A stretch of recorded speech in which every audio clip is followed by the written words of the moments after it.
গভীর জঙ্গলে দরিদ্র সাব্বির কাঠ কাটছে। পেটে ক্ষুধা, চোখে হতাশা।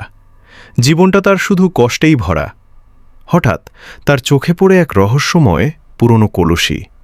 এই কলসিটাই বদলে দেবে তার ভাগ্য। কলসি খুলতেই বের হলো ভয়ঙ্কর এক জিন। আমি তোমার 3টা ইচ্ছা পূরণ করব। সাব্বির কাঁপা গলায় বলল, আমার যেন কখনো খাবারের অভাব না হয়। মুহূর্তেই চারপাশ ভরে গেল খাবারে।